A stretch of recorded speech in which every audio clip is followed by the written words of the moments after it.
सियापत रामचंद्र भगवान की जय। पवन सुत हनुमान जी महाराज की जय। सद्गुरुदेव भगवान की जय। कथा प्रारंभ होत है, सुनहो वीर हनुमान। आसन आए विराजियो, दास आपनो जान। सियापति रामचंद्र की जय। पवन सुत हनुमान की जय। श्री रामचरितमानस अयोध्या कांड भाग 3।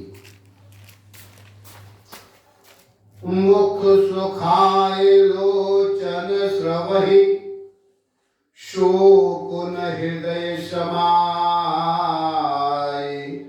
मनौ करुण रस कट कई, उतरी अवध बजाए। सबके मुख सूखे जाते हैं, आंखों से आंसू बहते हैं, शोक हृदय में नहीं समाता।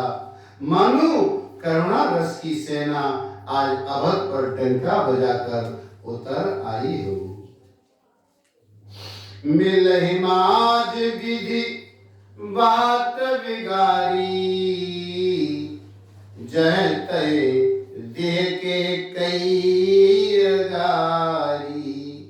यही पापी नहीं बूझ का पर हो, छाए भवन पर पावक धर्यो। सब मेल मिल गए थे, सब सहयोग ठीक हो गए थे। आज इतने में ही विधाता ने बात बिगाड़ दी है। जहां तहां लोग आज कैकेयी को गाली दे रहे हैं। इस पापी को क्या सूझ पड़ा जो इसने छाए घर पर आग रख दी है। ये अपने हाथ से अपनी आंखों को निकालकर आंखों के बिना ही आज देखना चाहती है और अमृत फेंक कर विष चखना चाहती है। ये कुटिल कठोर दुर्बुद्धि और अभागिनी के आज रघुवंश रूपी बांस के वन के लिए आज अग्नि हो गई। पत्ते पर बैठकर इसने पेड़ को काट डाला, सुख में शोक का ठाट ठट कर रख दिया। आज मेरे प्रभु राम जी इसे सदा प्राणों के समान प्रिय थे, फिर भी न जाने किस कारण इसने यह कुटिलता ठानी है।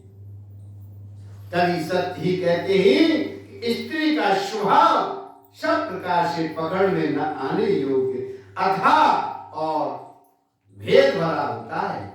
अपनी परछाई भले ही पकड़ जाए, पर भाई आज स्त्रियों की गति ये चाल जानी नहीं जाती। काहन पावक जार शक, कान समुद्र समाई। कान करे अबला प्रबल, के जग कालुन खाए। आग क्या नहीं जला सकती, समुद्र में क्या नहीं समा सकता। अबला कहने वाली प्रबल स्त्री जाति क्या नहीं कर सकती। और जगत में काल किसको नहीं खाता। विधाता ने क्या सुनाकर क्या सुना दिया और क्या दिखलाकर अब ये क्या दिखाना चाहता है। ये कहते हैं कि राजा ने अच्छा नहीं दिया, द्रौपदी कैकेयी को विचार कर वर नहीं दिया। जो हर करके कैकेयी की बात को पूरा करने में अड़े रहकर स्वयं सब दुखों के पात्र ही हो गए। स्त्री के विशेष वश होने के कारण मानो उनका ज्ञान और गुण जाता रहा। एक दूसरे जो धर्म की मर्यादा को जानते हैं और सयाने हैं, वे राजा को आज दोष नहीं देते। शिव बीच हरि चंद कहानी, एक एक शन कहे अब खानी, एक भरत कर सम्मत कही, एक उदास भाई सुन रही। वैसे रदीज और हरिश्चंद्र की कथा एक दूसरे से बखान कर कहते हैं। कोई एक इसमें भरत जी की सम्मति बताते हैं और कोई एक सुनकर उदासीन भाव से रह जाते हैं और कुछ बोलते नहीं है। कोई हाथों से कान मूंदकर और जीभ को दांतों तले दबाकर कहते हैं कि यह बात झूठ है। ऐसी बात कहने से तुम्हारे पुण्य नष्ट हो जाएंगे। आज भरत जी को तो मेरे राम जी प्राणों के समान प्यारे हैं। चंद्रमा चाहे शीतल किरणों की जगह आग की चिंगारियां बरसाने लगे और अमृत चाहे विष के समान हो जाए, परंतु भरत जी स्वप्न में भी कभी मेरे राम जी के विरुद्ध कुछ नहीं करेंगे।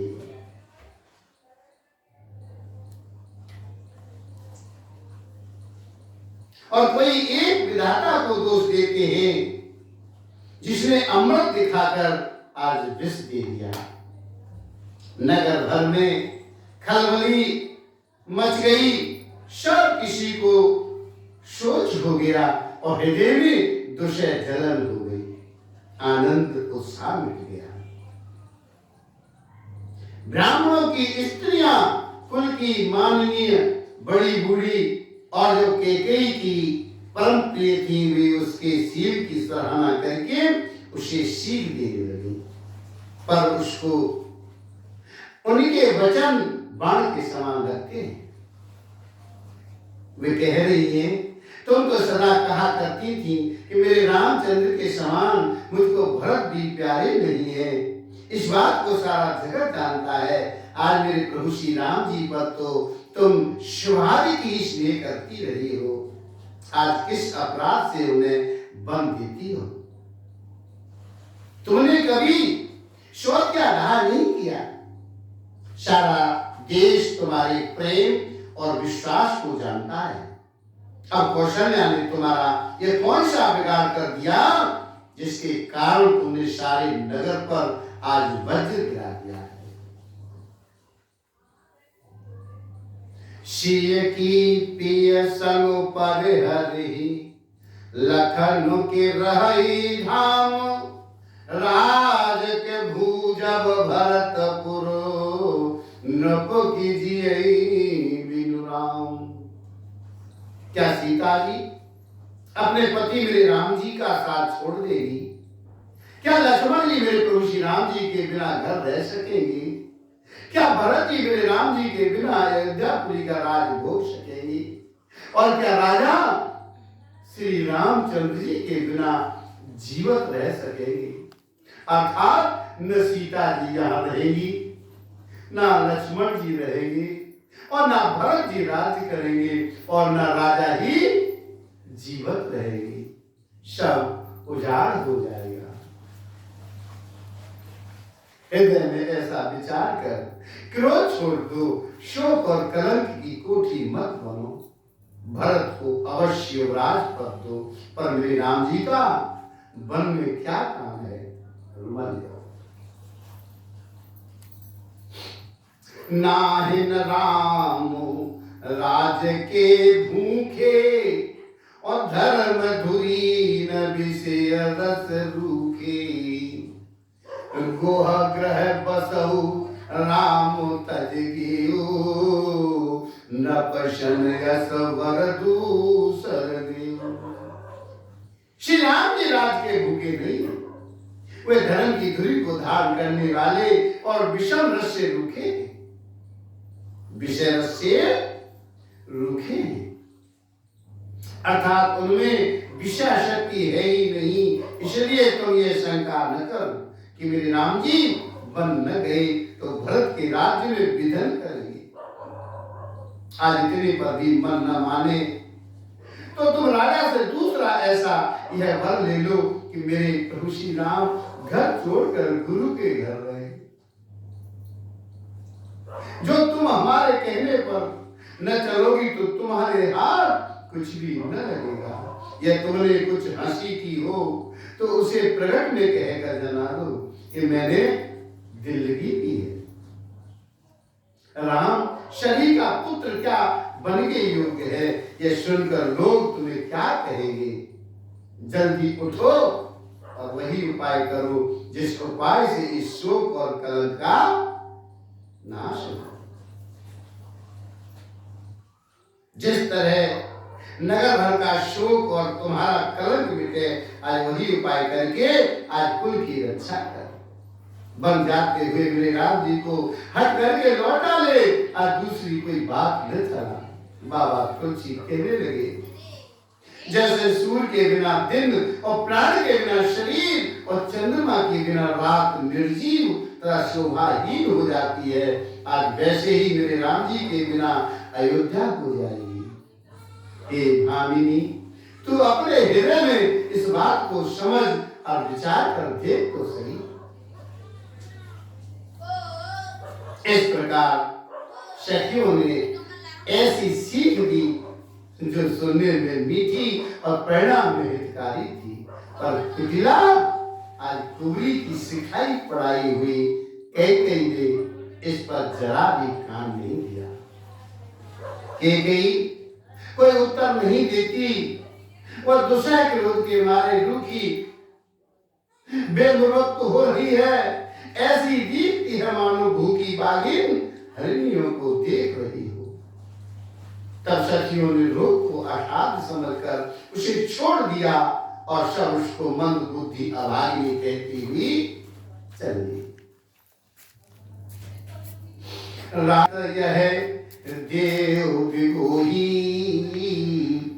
और कीन से अस जस करयन कोई, यह विधे बिलपै पुर नर नारी और देह को चाले को दिखदारी।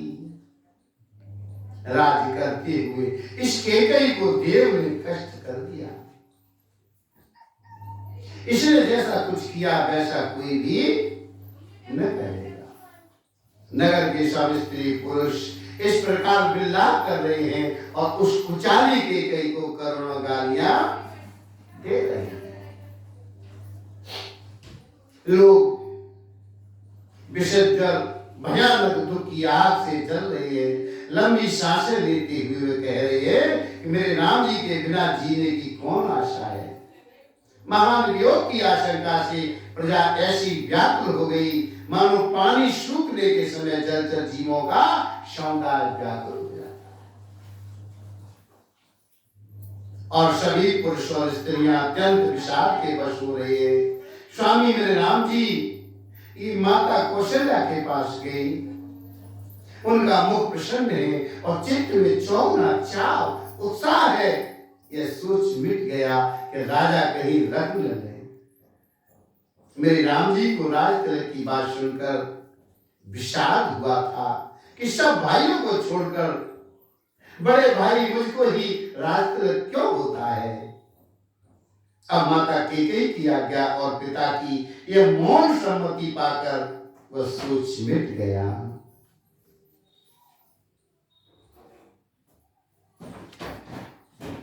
और मेरे राम जी का मन नए पकड़े हुए हाथी के समान और राजतिलक उस हाथी के बांधने की कांटेदार लोहे की बेड़ी के समान है। बन जाना है ये सुनकर अपने को बंधन से छुटा जानकर उनके हृदय में आज आनंद हो गया। रघुकुल तिलक जोरी दोहा था, मुदित मातो पद नायहु माथा, दीन असीस लाय और दीने, भूषण बसन छावर की। रघुकुल तिलक मेरे राम जी ने दोनों हाथ जोड़ करके आनंद के साथ माता के चरणों में सिर नवाया। माता ने आशीर्वाद दिया, अपने हृदय से लगा लिया और उन पर गहरे कपड़े न्योछावर किए हैं। बार बार मुख चुंबती माता, नयन नेह जल पुलकित गाता, गोद राखे पुनः हृदय लगाई, असर्त प्रेम रस पयद सुहाई। माता बार बार मेरे राम जी का मुख चूम रही है, नेत्रों में प्रेम का जल भराया और सब अंग पुलकित हो गई। श्री राम को अपनी गोद में बिठाकर फिर हृदय से लगा लिया और सुंदर स्तन प्रेम रस दूध बहाने लगे। उनका प्रेम और महान आनंद कुछ कहा नहीं जाता, मानो कंगाल ने कुबेर का पद पा लिया है। बड़े आदर के साथ सुंदर मुख देखकर माता मधुर वचन में कहने लगी है। शांत करो,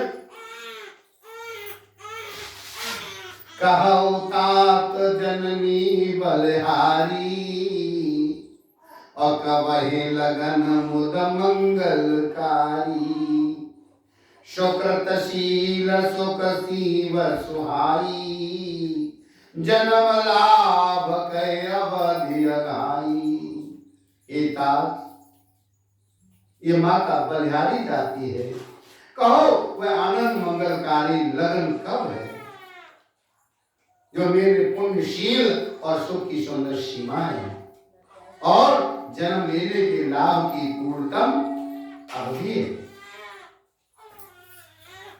तथा जिस लगन को सभी स्त्री पुरुष अत्यंत व्याकुलता से इस प्रकार चाहते हैं, जिस प्रकार प्यास से चातक और चाक की सर्व ऋतु के आश्वाति नक्षत्र की वर्षा को चाहते हैं। हे तात, मैं बलैया लेती हूँ, तुम जल्दी नहा लो और जो मन भावे कुछ मिठाई खा लो। भैया, तब पिता के पास जाना, बहुत देर हो गई है। माता बलिहारी जाती है।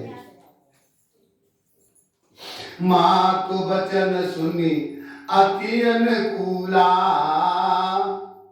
जन स्नेह सुर तरु के फूला, सुख मकरंद भरे सिय मूला, निरख राम मनु भंवर न भूला।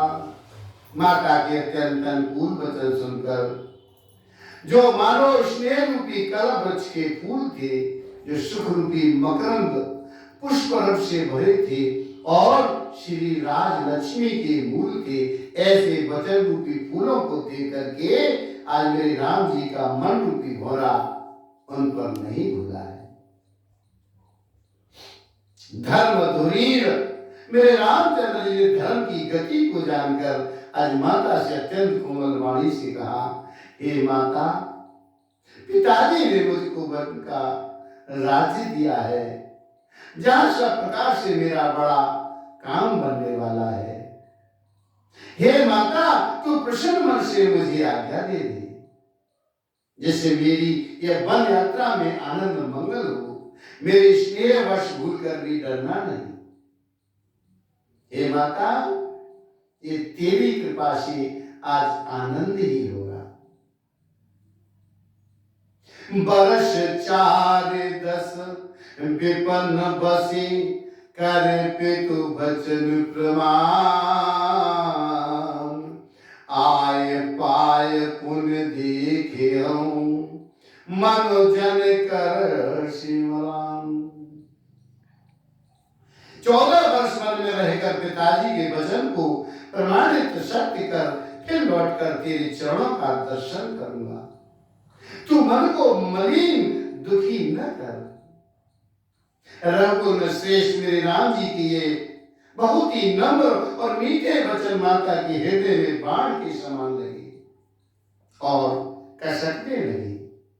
उस शीतल वाणी को सुनकर कौशल्या वैसे ही सहम कर सूख गई, जैसे बरसात का पानी पड़ने से जवासा सूख जाता है। कहीं न जाए कछु हृदय विषादु, और मन हुमरगी सुने के हरिनादु, नयन सजल तन थर थर कांपी, माझे खाय मीन जन्मा हृदय का विषाद सुनकर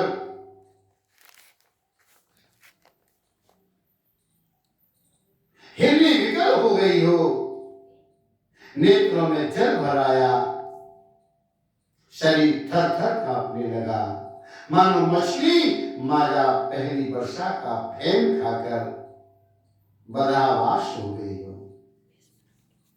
धर धीरज सुत बदन निहारी, और गद गद वचन कहत मैं तारी।